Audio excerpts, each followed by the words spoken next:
नमस्ते फ्रेंड्स। शराब पीने वालों की ट्रीटमेंट को लेकर लोगों में अक्सर गलत धारणाएं होती है। उनको ये लगता है कि इस व्यक्ति का कोई इलाज नहीं हो सकता या फिर ये जो शराबी है ये शराब नहीं छोड़ना चाहता।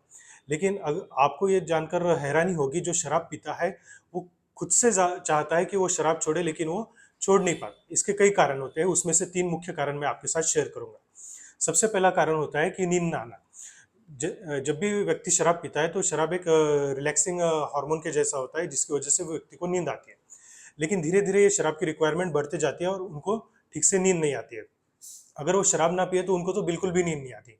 दूसरा कारण होता है जो केमिकल इम्बैलेंस हो जाता है, उसकी वजह से उनके ब्रेन में रिएक्शन होता है, उसकी वजह से उनको डर लगता है। डरावने सपने दिखाई देते हैं, कुछ लोगों को भूत की आवाजें सुनाई देती है या फिर भूत दिखाई भी देने लगता है।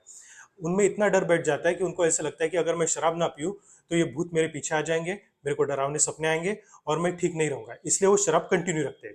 तीसरी चीज ये होती है कि उनमें सेक्सुअल प्रॉब्लम्स आते हैं। अगर वो शराब ना पिए तो वो सेक्सुअली परफॉर्म नहीं कर पाते, इसलिए भी वो डर जाते हैं। अब जब हम पेशेंट का ट्रीटमेंट करते हैं तो हम ये तीनों बातों का ध्यान रखते हैं कि शराबी को नींद सही आनी चाहिए, उसको डर नहीं लगना चाहिए, उसको किसी चीज से परेशानी नहीं होनी चाहिए, और उसको सेक्सुअल परफॉर्मेंस जो है उसका ठीक होना चाहिए। पेशेंट अगर जब शराब छोड़ता है और उसको कोई तकलीफ ना हो तो वो खुशी खुशी शराब छोड़ने के लिए तैयार हो जाता है। तो अगर आपके घर में कोई ऐसा व्यक्ति है तो प्लीज उसको साइकेट्रिस्ट के पास लेके जाइए या आप हमसे कंसल्ट कीजिए।